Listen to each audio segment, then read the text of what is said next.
Good morning, my dear students. Hope you all are very well and at home now. You all know that due to the pandemic coronavirus, lockdown is going on and our schools are closed now. But we are trying our level best to carry on the process of learning. Therefore, through online classes, we are trying to enrich you. In today's class, we are going to discuss a prose which is in our syllabus in lesson number 10 in your textbook Blossoms, and the name of the text is Tales of Childhood, and the name of the author is Roald Dahl. But before we start the actual text, I think we need to be introduced with the author Roald Dahl and its writing. So let's get started. Roald Dahl was a British novelist, short story writer, poet, fighter pilot, screenwriter. Roald also, you see, was a versatile man. তাহলে দেখতে পাচ্ছ প্রথম লাইনেই বলা হয়েছে রোয়াল্ড doll একাধারে ছিলেন একজন ব্রিটিশ ঔপন্যাসিক, ছোট গল্পকার, কবি এবং যুদ্ধ বিমানের চালক এবং চিত্রনাট্য লেখক। So he was A versatile person. তিনি একজন বহুমুখী প্রতিভার অধিকারী ছিলেন। সাহিত্যের জগৎ এবং যুদ্ধ জগৎ টোটালি দুটো অপোজিট জগৎ। সেই দুটো অপোজিট জগতে তিনি সমানভাবে তিনি বিরাজমান ছিলেন। Guys, he took part in the second world war. তিনি দ্বিতীয় বিশ্বযুদ্ধ যখন চলছিল তখন তিনি ব্রিটিশদের হয়ে যুদ্ধে অংশগ্রহণ করেছিলেন। And served in the Royal Air Force, এবং তিনি রয়্যাল এয়ারফোর্সে তিনি কাজ করেছিলেন। He confirmed 5 victories and subsequently became an intelligence officer and rose to the post of the wing commander. তিনি 5টা যুদ্ধ জয়ের তিনি সৈনিক ছিলেন, একটা অংশীদার ছিলেন। সেই সঙ্গে সঙ্গে তিনি পরবর্তীকালে একজন ইন্টেলিজেন্স অফিসার হয়েছিলেন এবং সবশেষে তিনি সেনাবাহিনীতে প্রমোশন পেয়ে একটা গুরুত্বপূর্ণ পদ উইং কমান্ডার, সেই উইং কমান্ডার পদেও তিনি উন্নীত হয়েছিলেন। Roald Dahl rose to prominence in the 1940s with works for both children and adults and became one of the world's best selling authors. দ্বিতীয় লাইনটা দেখো, ডল রোজ টু প্রমিনেন্স, অর্থাৎ doll খ্যাতির চূড়ায় পৌঁছেছিলেন 1940-এর দশকে with works for both children and adults. তিনি শিশু এবং প্রাপ্তবয়স্ক উভয়দের জন্যই তিনি লেখা লিখতেন এবং এই লেখালেখি লিখে তিনি খ্যাতির চূড়ায় পৌঁছেছিলেন 1940-এর দশকে। And became one of the world's best selling authors, এবং পৃথিবীর অন্যতম বিখ্যাত বিকৃত বইগুলির তিনি লেখক হয়েছিলেন। His works include James and the Giant Peach, Charlie and the Chocolate Factory, Matilda, the Witches and George's Marvellous Machines. তো এগুলো হচ্ছে তার কিছু কিছু বিখ্যাত লেখা, যে লেখাগুলোর জন্য তিনি চিরস্মরণীয় হয়ে আছেন বা চিরস্মরণীয় হয়ে থাকবেন, যার মধ্যে অন্যতম নাম হচ্ছে James and the Giant Peach, Charlie and the Chocolate Factory, Matilda এবং the Witches and George's Marvellous Machine. 2008 সালে ইংল্যান্ডের একটা পত্রিকা দ্য টাইমস, সেই টাইমস পত্রিকা 1945-এর পর থেকে 2000 সাল পর্যন্ত যে সমস্ত ব্রিটিশ লেখক আছেন তাদের 50 জনের একটা তালিকা করেছিল, 50 জন বিখ্যাত লেখকের একটা তালিকা করেছিলেন। সেই তালিকায় রোয়াল্ড ডল 16 নম্বর স্থান পেয়েছিল এবং তাকে he has been recognized as one of the greatest story tailors for children of the 20th century. এই বিংশ শতকের শিশু সাহিত্যের একজন অন্যতম বিখ্যাত লেখক হিসাবে তাকে গণ্য করা হয়। তাহলে আমরা দেখতে পাচ্ছি কি যে সাহিত্যের জগতেও তিনি খ্যাতির চূড়ায় পৌঁছেছিলেন, আবার তিনি যুদ্ধের জগতে সেনাবাহিনীতেও তিনি খ্যাতির চূড়ায় পৌঁছেছিলেন এবং উইং কমান্ডার পদে তিনি নিযুক্ত হয়েছিলেন। এই যে উইং কমান্ডার পদটা পেয়েছিল গাইস, সেটা ইন্ডিকেট করছে কি যে তার এফিসিয়েন্সি, তার দক্ষতাটাকে দেখো ইন্ডিকেট করছে। তাহলে আমরা বলতে পারি তিনি একজন জিনিয়াস, মার্ভেলাস পারসন, একটা ভার্সেটাইল পারসন, বহুমুখী প্রতিভার তিনি অধিকারী ছিলেন। The present text is an extract from his autobiography boy tales of childhood. আজকে আমরা যে টেক্সটটা আলোচনা করব টেলস অফ চাইল্ডহুড, সেটা লেখা, তারই লেখা আত্মজীবনীমূলক লেখা, যার নাম হচ্ছে বয় টেলস অফ চাইল্ডহুড, এই গ্রন্থ থেকে নেওয়া। এখন আমরা জানবো যে অটোবায়োগ্রাফিটা কি। The word autobiography is formed by 3 elements. এই অটোবায়োগ্রাফি শব্দটা 3টে এলিমেন্টস বা উপাদান নিয়ে গঠিত। একটা হচ্ছে অটো, একটা হচ্ছে বায়োস এবং একটা হচ্ছে গ্রাফোস। অটো মানে হচ্ছে সেলফ, নিজের, বায়োস মানে হচ্ছে লাইফ, আর গ্রাফোস মানে হচ্ছে রাইটিংস। তাহলে অটোবায়োগ্রাফি হচ্ছে এমন একটা লেখা যাতে হচ্ছে কি যে one writes about his own life incidents, যাতে একজন তার নিজের জীবনের যে ঘটনা সেগুলোকে তুলে ধরে, তখন সেই লেখাকে আমরা বলবো অটোবায়োগ্রাফি। তাহলে আত্মজীবনী আমরা কাকে বলবো? যখন কোনো ব্যক্তি তার নিজের জীবন এবং নিজের জীবনের ঘটনাগুলো তুলে ধরেন, সেই লেখাকে আমরা বলবো অটোবায়োগ্রাফি। এখন আমরা মেন টেক্সটে আসি। ফার্স্ট লাইন দেখো, my father Harold Dahl was a Norwegian who came from a small town near Oslo called Sarpsborg. My father, তাহলে লেখক বলছেন আমার বাবা, কমা হ্যারোল্ড ডল, যার নাম ছিল হ্যারোল্ড ডল, অর্থাৎ লেখকের বাবার নাম ছিল Harold Dahl, was a Norwegian. তিনি আসলে ছিলেন কিন্তু একজন ব্রিটিশ নয়, একজন নরওয়ের লোক। গাইস, নরওয়েজিয়ান কাকে বলবো? The people who belong to Norway is called Norwegian. যে ব্যক্তি নরওয়ের বাসিন্দা তাকে আমরা বলবো নরওয়েজিয়ান। হু কেম, যিনি এসেছিলেন, ফ্রম এ স্মল টাউন, একটা ছোট্ট শহর থেকে, নিয়ার অসলো, অসলোর কাছে, কল্ড স্যাপসবর্গ, যে শহরটার নাম হচ্ছে স্যাপসবর্গ। গাইজ, এই অসলোটা কি? Oslo is the capital of Norway. নরওয়ের হচ্ছে একটা বিখ্যাত শহর, নরওয়ের রাজধানী হচ্ছে অসলো। সেই অসলোর কাছে একটা ছোট্ট শহর আছে স্যাপসবর্গ। সেই স্যাপসবর্গ থেকে এসেছিলেন লেখকের বাবা হ্যারোল্ড ডল। তাহলে ফার্স্ট দুটো লাইনে, 1.5টা লাইন বলতে পারি, 2 নম্বর লাইনটা এখনো শেষ হয়নি, আমরা অনেক কটা ইনফরমেশন পেলাম লেখকের পরিবার সম্পর্কে। ইনফরমেশনটা কি? First information, the author's father's name was Harold doll, লেখকের বাবার নাম ছিল হ্যারোল্ড ডল, 1 নম্বর ইনফরমেশন। 2 নম্বর ইনফরমেশন পেলাম যে originally he was not a British sir, তিনি কিন্তু জন্মগত দিক থেকে তিনি একজন ব্রিটিশ ব্যক্তি ছিলেন না। হি ওয়াজ এ নরওয়েজিয়ান, তিনি একজন নরওয়ের বাসিন্দা ছিলেন। 3 নম্বর, যে অরিজিনালি তিনি কোন জায়গায় থাকতেন? অ্যাকচুয়ালি বা originally he belonged to a town, small town, and the name of the town was Sarpsborg. তিনি অরিজিনালি এসেছিলেন অসলোর পাশে থাকা একটা ছোট্ট শহর স্যাপসবর্গ থেকে।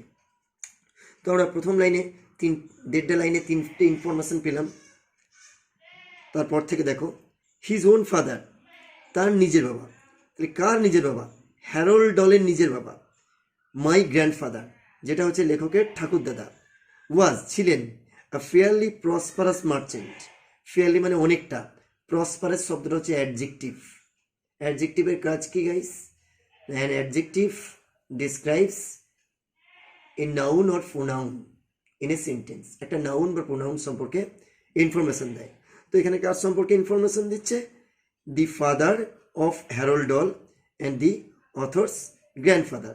এখানে হ্যারোল্ড ডলের বাবা এবং লেখকের যে ঠাকুরদাদা আসলে, তার সম্পর্কে ইনফরমেশন দিচ্ছে কি যে তিনি ছিলেন একটা অবস্থা সম্পন্ন, প্রসপারাস মানে হচ্ছে অবস্থা সম্পন্ন, মার্চেন্ট, মার্চেন্ট মানে বণিক, হু ওন্ড এ স্টোর, যার একটা নিজস্ব দোকান ছিল, ইন স্যাপসবক, স্যাপসবক নামক ছোট্ট শহরে, and traded in just about everything from cheese to chicken wire, এবং তিনি খাবার জিনিস, পনির থেকে শুরু করে মুরগি রাখার যে খাঁচা, তার জাল পর্যন্ত তিনি বিক্রি করতেন। ওয়্যার মানে হচ্ছে জাল বা তার। তাহলে মুরগি রাখার যে খাঁচাগুলো করা হয়, যে তার থাকে, দেখবে তোমরা ছোটো ছোটো সরু সরু তার থাকে, সেই তারগুলো তিনি তৈরি করতেন। এবং তার বাবার ইকোনমিক্যাল কন্ডিশনটাকে বর্ণনা করেছে, যে তার বাবার ইকোনমিক্যাল কন্ডিশন বেশ ভালো ছিল। হি ওয়াজ এ সাকসেসফুল মার্চেন্ট, তিনি ছিলেন একজন সফল একজন মার্চেন্ট বা বণিক বলতে পারি।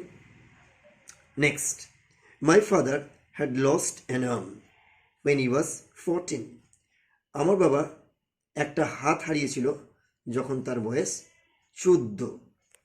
তাহলে when Harold Dahl, the father of Roald Dahl, was only 14 years old, যখন হ্যারোল্ড ডলের বয়স 14 বছর ছিল, তখন তার জীবনে একটা মর্মান্তিক ঘটনা ঘটল। ডিউ টু অ্যান অ্যাক্সিডেন্ট, একটা দুর্ঘটনার ফলে, he lost one of his arms, তিনি তার একটা হাত হারালেন। But had became a successful ship broker, কিন্তু তিনি হয়েছিলেন একজন সফল, সাকসেসফুল মানে সফল, শিপ ব্রোকার, তিনি একজন সফল জাহাজের মাল সরবরাহকারী তিনি হয়েছিলেন। তাহলে শিপ ব্রোকার মানে কি? শিপ ব্রোকার মানে হচ্ছে person who supplies everythings in the ship, অর্থাৎ শিপ ব্রোকার হচ্ছে এমন একটা ব্যক্তি যে জাহাজে মাল যোগান দেয়। তো এখানে বাট কথাটাকে ইন্ডিকেট করছে, দেখো গাইস, বাট আমরা ব্যবহার করি কোনো বিপরীত জিনিস বোঝাতে। তো জেনারেলি যখন কোনো ব্যক্তি শারীরিক দিক থেকে প্রতিবন্ধী হয়ে যায়, তখন কিন্তু সে আর জীবনে তার কাঙ্ক্ষিত লক্ষ্যে পৌঁছতে পারে না, সে আনসাকসেসফুল হয়ে যায় জেনারেলি, সাধারণত। কিন্তু লেখকের বাবা, লেখকের ঠাকুরদাদা, লেখকের বাবা একটা হাত হারিয়েও কিন্তু খ্যাতির চূড়ায় পৌঁছেছিলেন।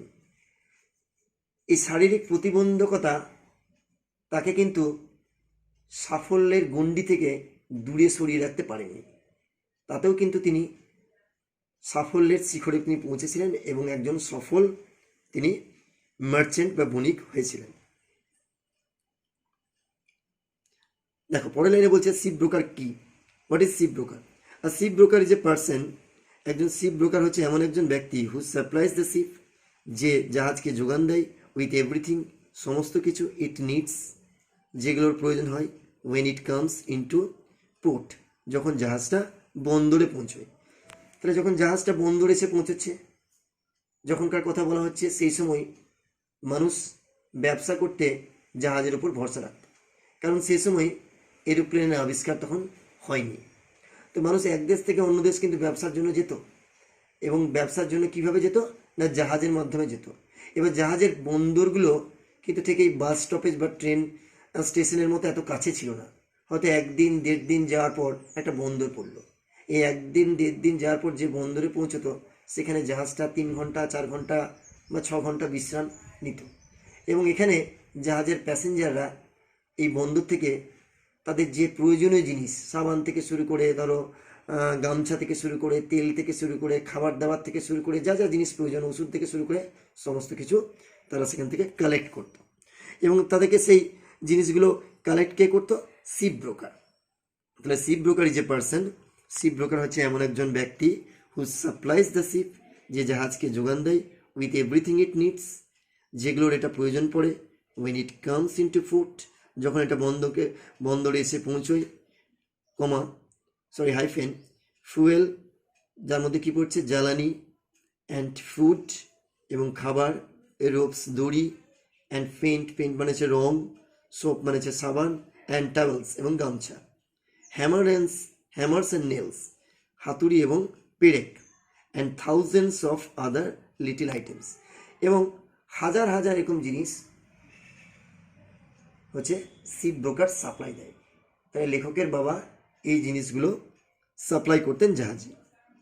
A shipbroker is a kind of enormous shopkeeper for ships, and by far the most important item he supplies to them is the fuel on which the ship's engine run. In those days, only coal. লাইনটা ভালো করে দেখো। A shipbroker is a kind of enormous shopkeeper. তাহলে ship broker হচ্ছে এক ধরনের এনোরমাস মানে হচ্ছে বিশাল, শপকিপার বিশাল বড় দোকানের মালিক, ফর শিপস জাহাজের জন্য, and by far the most important item এবং সব থেকে গুরুত্বপূর্ণ আইটেম মানে হচ্ছে জিনিস, হি সাপ্লাইজ টু দেম যে জিনিসগুলো তিনি জাহাজকে সরবরাহ করতেন, ইজ দ্য ফুয়েল সেটা হচ্ছে জ্বালানি, on which the ships engines run যার সাহায্যে জাহাজের যে ইঞ্জিনগুলো চলতো। তাহলে এখান থেকে প্রশ্ন পড়তে পারে যে what is the most important thing for the sheep mentioned in the passage. এই প্যাসেজে শিপের জন্য বা জাহাজের জন্য সবথেকে গুরুত্বপূর্ণ জিনিসটা, সেই জিনিসটা কি? তখন তোমরা গাইজ কি বলবে? Fuel is the most important thing mentioned in the passage for sheep.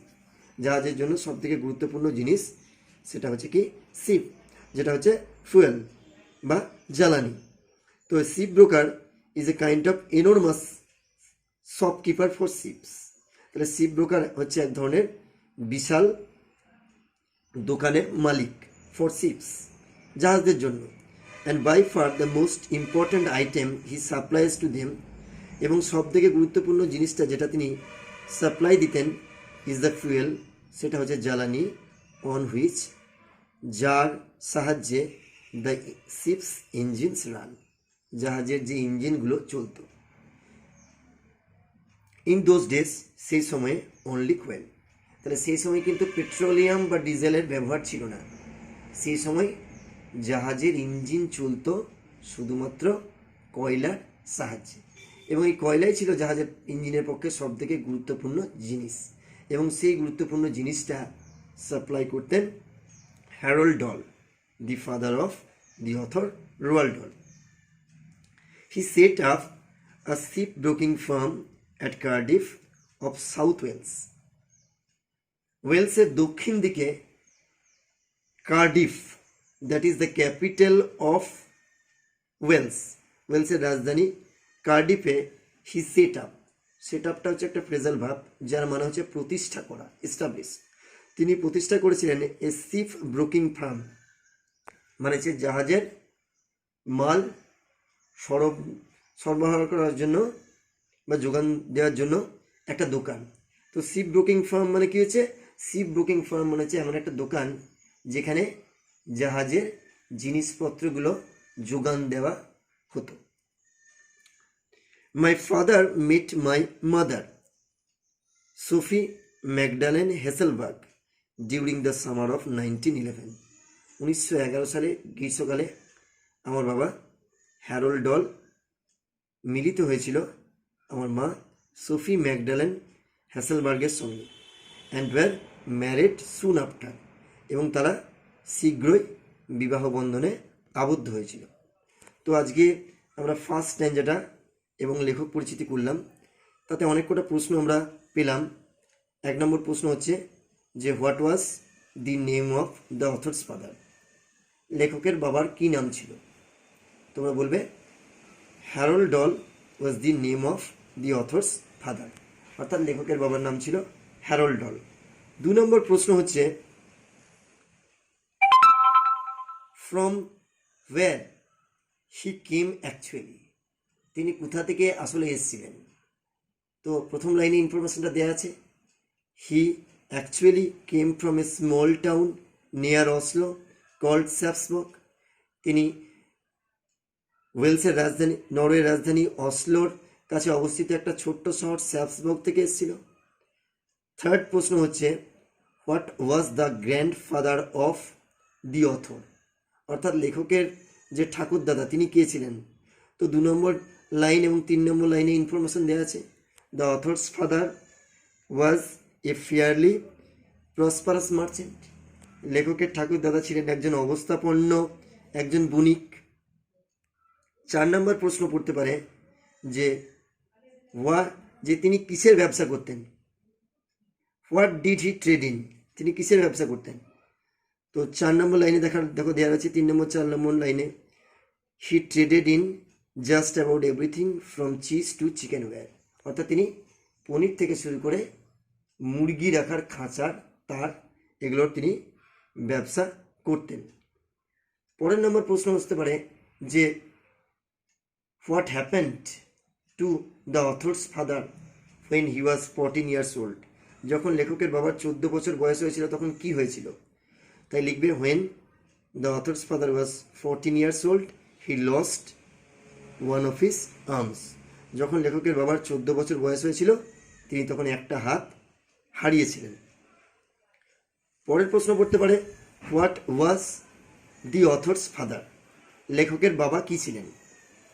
The author's father was a ship broker, দুটো জিনিস কিন্তু গুলিয়ে ফেলো না, লেখকের বাবা এবং ঠাকুরদাদার মধ্যে গুলিয়ে ফেলো না। লেখকের ঠাকুরদাদা তিনি কি ছিলেন? লেখকের ঠাকুরদাদা ছিলেন একজন মার্চেন্ট, আর লেখকের বাবা ছিলেন একজন বণিক, শিপ ব্রোকার ছিল। লেখকের বাবা ছিলেন একজন শিপ ব্রোকার, আর লেখকের ঠাকুরদাদা কি ছিলেন? একজন মার্চেন্ট। এই দুটো জিনিসের মধ্যে খেয়াল রাখবে, গুলিয়ে ফেলো না। The author's grandfather was a merchant and the author's father was a ship broker. এবার প্রশ্ন পড়ে যে what is ship broker, what is a ship broker? Ship ব্রোকারটা কি? দেখো দেয়া রয়েছে a ship broker is a person who supplies the ship with everything it needs when it comes into port. অর্থাৎ শিপ ব্রোকার হচ্ছে এমন একটা ব্যক্তি যিনি জাহাজের সমস্ত কিছু যা যা জিনিস লাগে যখন বন্দরে আসে সেই সমস্ত জিনিসগুলোকে তিনি সাপ্লাই করতেন। পরের নম্বর প্রশ্ন আছে যে what is the most important thing that the author's father's use to supply for the ship, জাহাজের জন্য সব থেকে গুরুত্বপূর্ণ কী সেই জিনিসটা যেটা তিনি সাপ্লাই করতেন? তাহলে হোয়াটের জায়গায় লিখবে কি? ফুয়েল। এবং সেই সময় কী ছিল? ফুয়েল, কয়লাটা ছিল সব থেকে গুরুত্বপূর্ণ জিনিস যার সাহায্যে ইঞ্জিনটা চলতো। পরের প্রশ্ন আসতে পারে যে where did the author's father set up a ship broking firm, লেখকের বাবা কোথায় শিপ ব্রোকিং ফার্ম গঠন করেছিল? তোমরা বলবে the author's father set up a ship broking firm at Cardiff of South Wales. Next বা লাস্ট প্রশ্ন যে what was the name of the author's mother, লেখকের মায়ের নাম কি ছিল? The author's mother name was Sofie Magdalene Hesselberg. তো আজকে আমরা ফার্স্ট স্ট্যাঞ্জা এবং তার কিছু প্রশ্ন নিয়ে আলোচনা করলাম। নেক্সট দিন আমরা ফার্স্ট ইউনিটের সেকেন্ড স্ট্যাঞ্জাটা আলোচনা করব। Thank you very much.